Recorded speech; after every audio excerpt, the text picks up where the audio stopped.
हाय बच्चों, स्वागत है physics academy by DP sir में। हम लोग क्लास 11 का चैप्टर पढ़ेंगे सार्वत्रिक गुरुत्वाकर्षण। फर्स्ट पेपर में सार्वत्रिक गुरुत्वाकर्षण, और इसके बारे में हम लोग केपलर के नियम के बारे में जानेंगे, ग्रहों के नियम के बारे में जानेंगे, उपग्रह क्या होता है इसके बारे में जानेंगे। तो ध्यान से चीजों को देखेंगे। एग्जाम में सबसे ज्यादा इंपॉर्टेंट टॉपिक है केपलर्स लॉ, केपलर के बारे में। तो सबसे पहले हम ग्रह के बारे में जानेंगे, उपग्रह के बारे में जानेंगे, फिर इसके बाद केपलर के नियम को जानेंगे हम लोग। देखिए जी, ठीक है, चलिए। तो सार्वत्रिक गुरुत्वाकर्षण, यूनिवर्सल ग्रेविटेशन,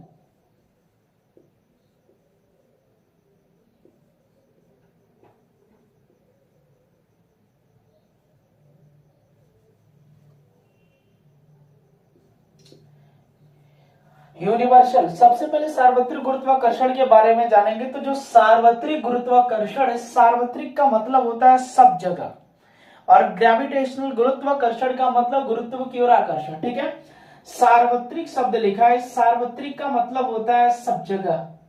ठीक है, सब जगह। ठीक है, तो सार्वत्रिक का मतलब ही होता है सब जगह।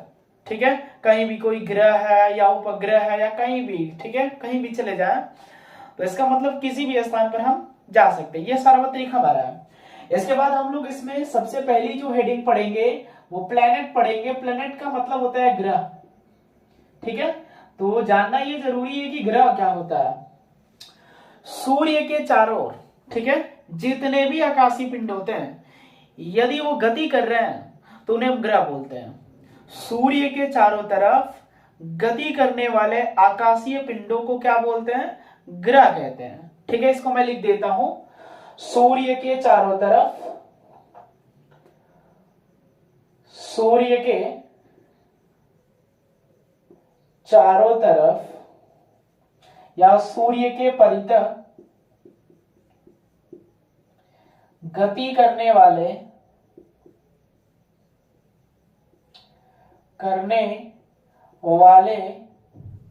आकाशीय पिंड को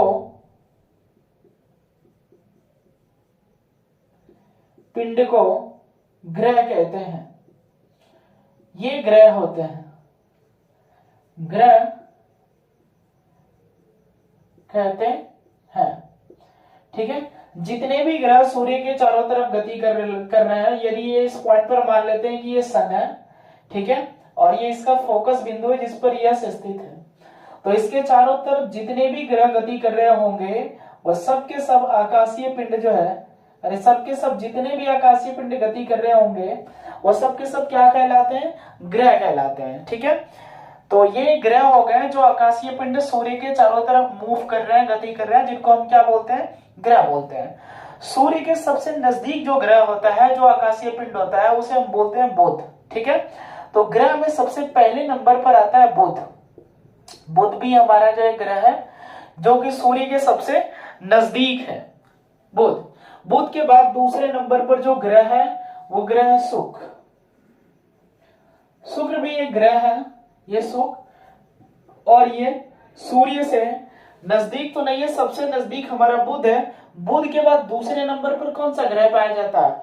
शुक्र पाया जाता है। शुक्र के बाद तीसरे नंबर पर जो ग्रह है वह है हमारी पृथ्वी। ये भी जो एक ग्रह है जो सूर्य के चारों तरफ दीर्घ वृत्ताकार पथ पर क्या करती है? गति करती रहती है। ठीक है, इसके बाद फोर्थ नंबर पे जो ग्रह है वह हमारा मंगल। ठीक है, मंगल ग्रह भी जो है सूर्य के चारों तरफ गति करता है, तो ये भी एक ग्रह हो गया। इसके बाद पांचवें नंबर पर है बृहस्पति, छठवें नंबर पर है शनि, और शनि के बाद सातवें नंबर पर है यूरेनस, और यूरेनस के बाद आठवें नंबर पर है नेपच्यून।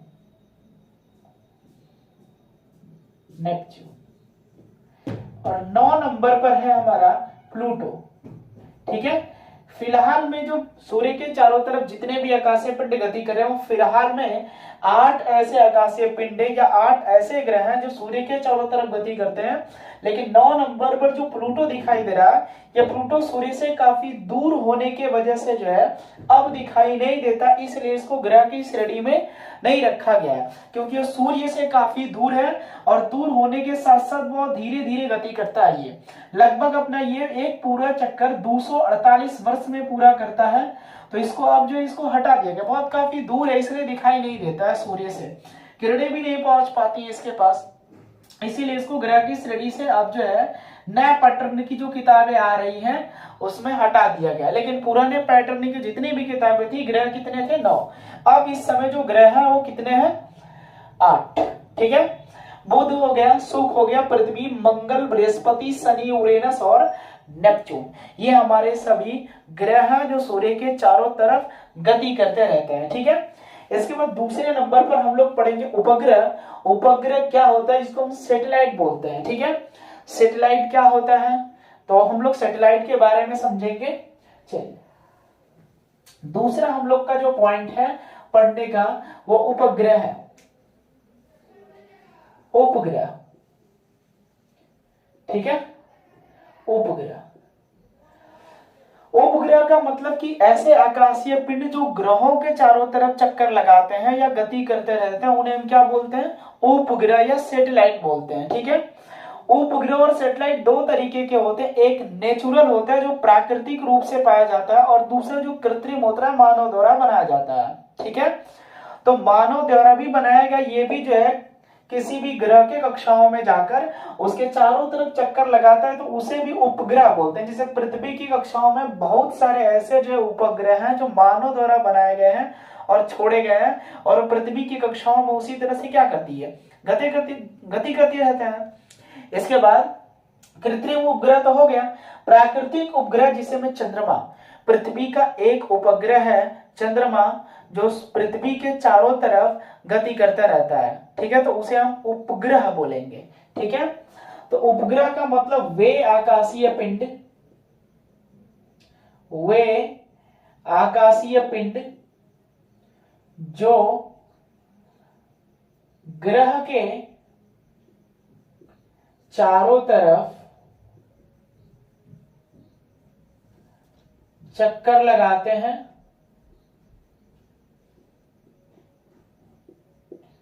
उपग्रह कहलाते हैं।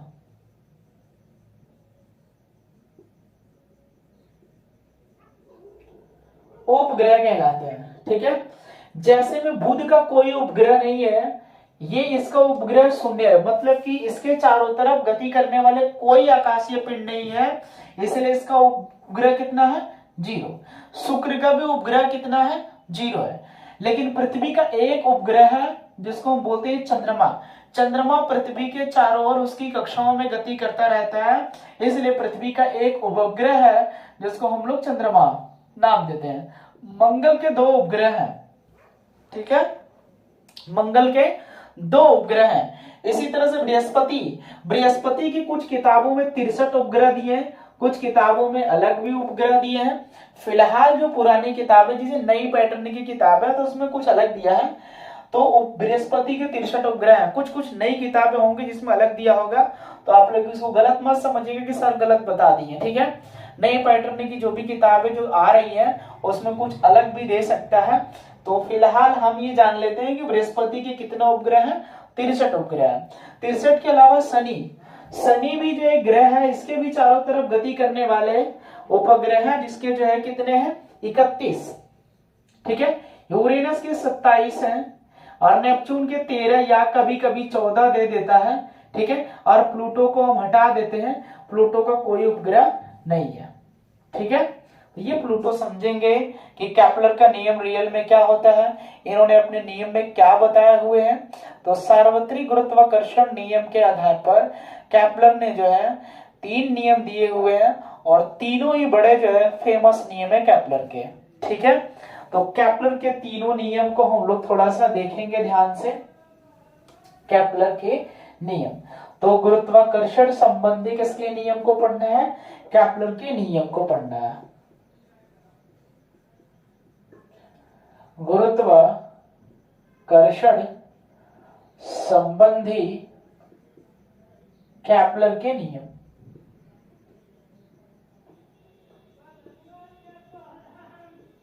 केपलर के नियम। केपलर ने अपने प्रथम नियम में बताया था कि यदि कोई भी ग्रह सूर्य के चारों तरफ गति कर रहा है तो वह दीर्घवृत्ताकार पथ पर गति करता है।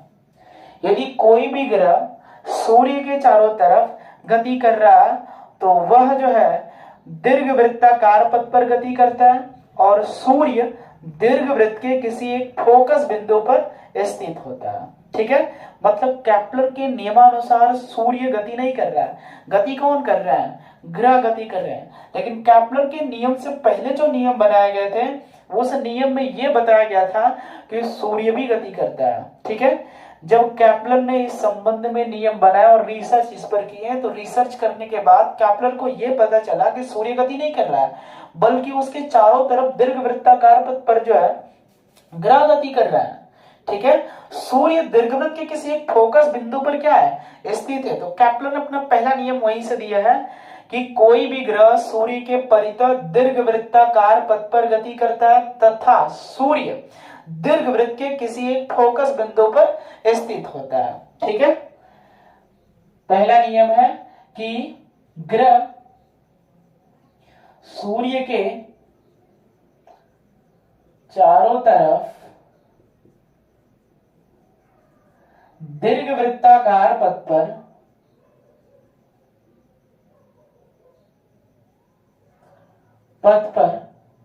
गति करता है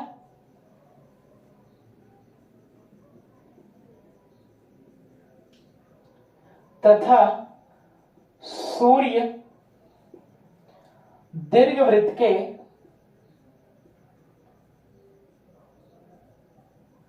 किसी एक फोकस बिंदु पर स्थित होता है। एक फोकस बिंदु पर स्थित होता है।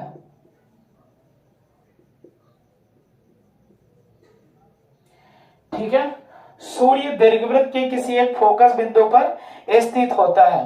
यह केपलर का पहला नियम था। केपलर ने अपने नियम में बता दिए थे पहले वाले नियम में कि ये जो है दीर्घवृत्त के फोकस बिंदु पर स्थित है। दीर्घवृत्त का मतलब वो वृत्त के टाइप का नहीं होगा, वो कुछ इस तरह से होगा। ये वाला जो बिंदु होता है इस बिंदु को बोलते हैं फोकस बिंदु, जहां पर सूर्य का होगा स्थित रहेगा और इसके चारों तरफ दीर्घवृत्ताकार पथ पर गति कौन कर रहे होंगे? ग्रह गति कर रहे होंगे। ठीक है, तो ये जब गति कर रहा है, मूव कर रहा है, तो किस पथ पर गति कर रहा है? दीर्घवृत्ताकार पथ पर। ठीक है, और सूर्य इसके दीर्घवृत्त के किसी एक फोकस बिंदु पर स्थित होता है, इसको फोकस बोलते हैं या इसी को हिंदी में बोलते हैं नाभि। ठीक है, इसको क्या बोलेंगे? नाभि। ठीक है, तो केपलर का पहला नियम हो गया। केपलर के सेकंड लॉ पढ़ेंगे। सेकंड लॉ ही बड़े इंपॉर्टेंट नियम है।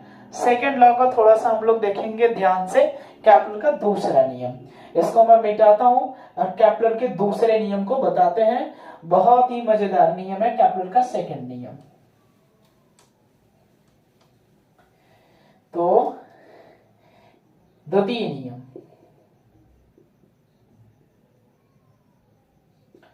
प्रथम नियम के तो बारे में जान चुके हैं कि सूर्य गति नहीं करेगा, गति कौन करेंगे? ग्रह। केपलर का दूसरा नियम है कि यदि कोई भी ग्रह सूर्य के चारों तरफ दीर्घवृत्ताकार पथ पर गति करता है तो ग्रह और सूर्य को मिलाने वाली रेखा समान समय अंतराल में समान क्षेत्रफल पार करती है। ठीक है, ध्यान से इस बात को समझेंगे कि ग्रह तथा सूर्य को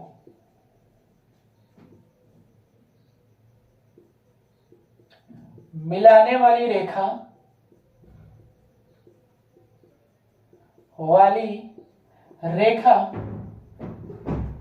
समान समय अंतराल में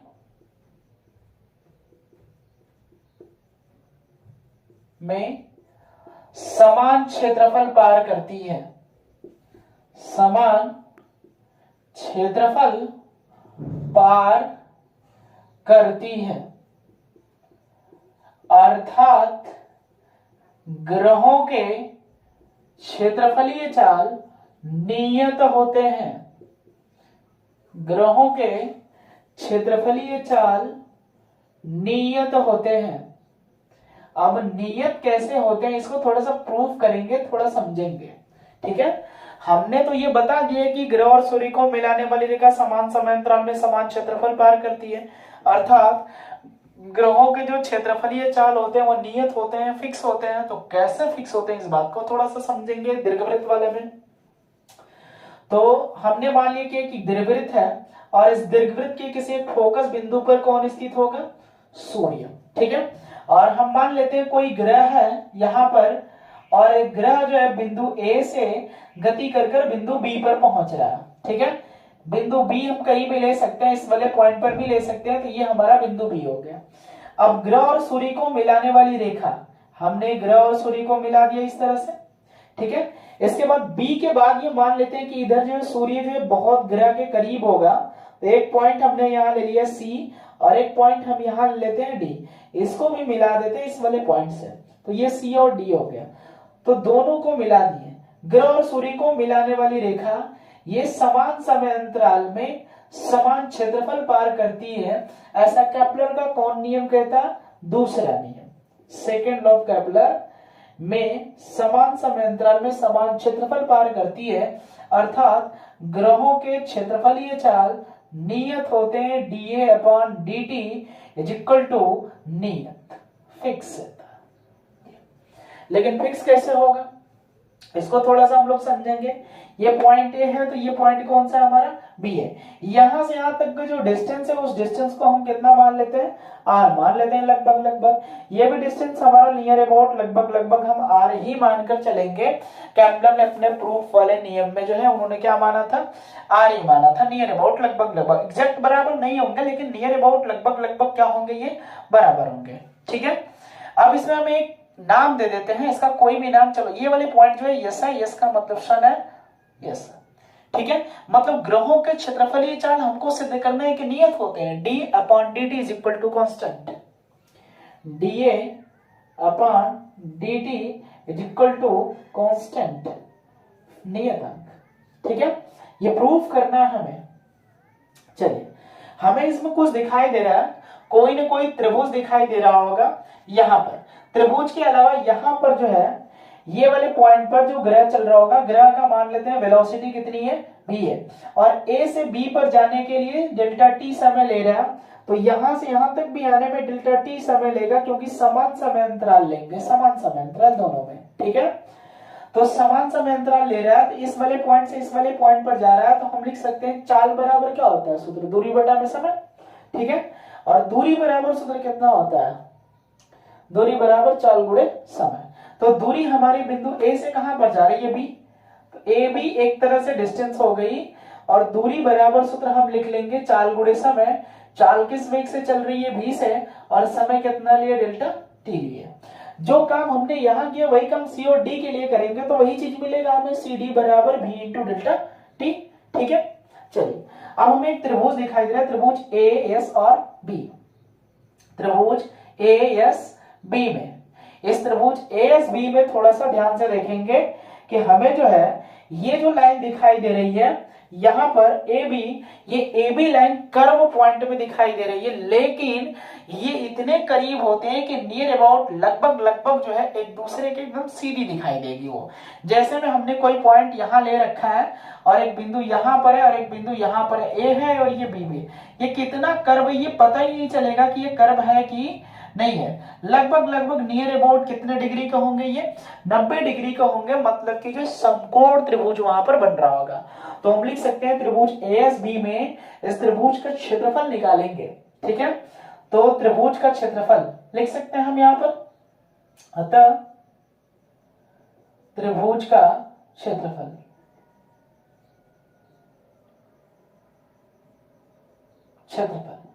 तो डेल A बराबर 1/2 आधार गुणे ऊंचाई, आधार गुणे ऊंचाई। ठीक है, आधार हमारा कितना है? 1/2। यहां से यहां तक ये आधार है हमारा, इसको हम कितना रखेंगे? r। ऊंचाई हमारी AB है और AB का मान आया v into delta t। Delta t को इधर लिख लेंगे तो delta A upon delta t बराबर 1/2 v इंटू आर हो गया। ठीक है, delta A upon delta T क्षेत्रफलीय चाल मिल गया हमें समान समय अंतराल में। डेल्टा टी समय में हमें डेल्टा ए मिला है तो क्षेत्रफलीय चाल हो गया। अब अंश और हर में क्या करेंगे, हम m से गुणा करेंगे। m से क्यों गुणा करेंगे आगे हम बताएंगे। अंश तथा हर में m से गुणा करने पर तो डेल ए बटा में डेल्टा टी बराबर 1/2 एम आर भी बटा में एम आर भी तो यहां पर दिखाई दे रहा है, इसको बोलते हैं कोणीय संवेग। और किसी भी ग्रह का जो कोणीय संवेग होता है वो नियत होता है, ये कभी बदलता नहीं है। ठीक है, इसीलिए हमने इसमें कितने से गुणा किया है, m से। और कोणीय संवेग J बराबर m इंटू आर इंटू भी होता है, अर्थात डेल ए बटा में डेल टी बराबर लिख सकते हैं 1/2, पूरे की जगह J लिख सकते हैं तो J अपान कितना हो जाएगा 2m। ठीक है, अब J जो है हमारा ये नियत है, कांस्टेंट है, ये नियत हो गया। दो संख्या है और m जो है ग्रह का द्रव्यमान है, और ग्रह के द्रव्यमान कभी भी नहीं बदलेंगे, फिक्स होते हैं ये। ठीक है, तो ये भी हमारा हो गया कांस्टेंट, नियत हो गया, अर्थात डेल ए बटा में डेल टी के बराबर हम क्या लिख सकते हैं, कांस्टेंट, मतलब कि ग्रहों के क्षेत्रफलीय चाल नियत होते हैं। ठीक है, डीए अपॉन dt, या इसको हम डीए अपॉन dt भी लिख सकते हैं, डीए बटा में dt is equal to constant, नियतांक।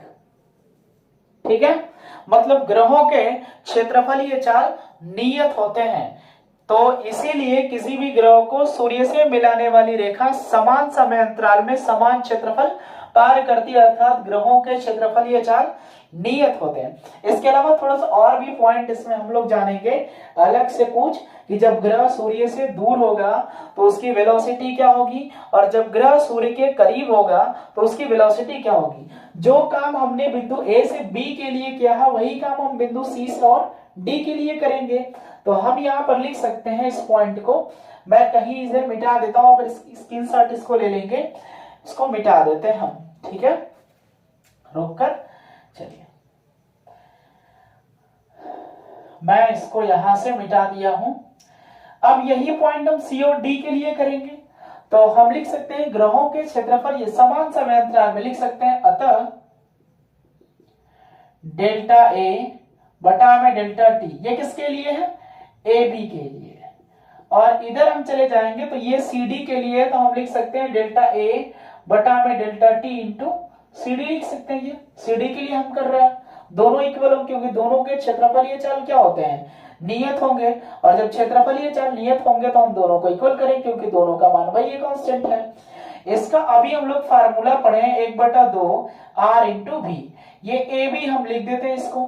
ठीक है, और यहां पर हम मान लेते हैं कि ये भी ए बी का डिस्टेंस है, आर ए बी हो गया, और यहां पर 1/2 आर सी डी और भी सी डी हो गया, 1/2 कैंसिल हो गया, तो आर ए बी भी ए बी बराबर आर सी डी और ये भी सी डी।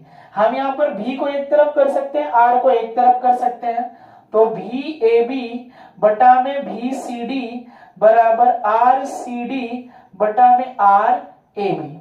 ए बी भी वाले को थोड़ा सा देखेंगे कि भी जो है ये व्युत्क्रमानुपाती किसके, आर के, और यहां पर भी जो है आर व्युत्क्रमानुपाती है भी के, अर्थात इस सूत्र से हम लिख सकते हैं, इस सूत्र से कि भी व्युत्क्रमानुपाती किसके, आर के। मतलब डिस्टेंस ज्यादा रहेगा तो वेलोसिटी कम होगी, और डिस्टेंस कम रहेगा तो वेलोसिटी क्या होगी, अधिक होगी। मतलब कि जो ग्रह सूर्य से दूर होगा उसका वेग कम होगा, और जो ग्रह सूर्य के करीब होगा तो उसका वेग क्या होगा, अधिक होगा। ठीक है, तो जब ग्रह सूर्य से काफी दूर हो जाता है दीर्घवृत्त पथ के लिए तो उसकी वेलोसिटी कम हो जाती है, और जब वही ग्रह सूर्य के करीब हो जाता है तो उसका वेग अधिक हो जाता है। इसीलिए दूर होता है तो दूर का जो क्षेत्रफल होता है इसके तुलना में उतना तय करने के लिए वेलोसिटी थोड़ी सी क्या हो जाती है, बढ़ जाती है, ताकि ये समान समय अंतराल में समान क्षेत्रफल को पार कर सके। तो ये केपलर के कौन से नियम है? सेकंड नियम है। केपलर के तीसरे नियम हम अगले वीडियो में बताएंगे।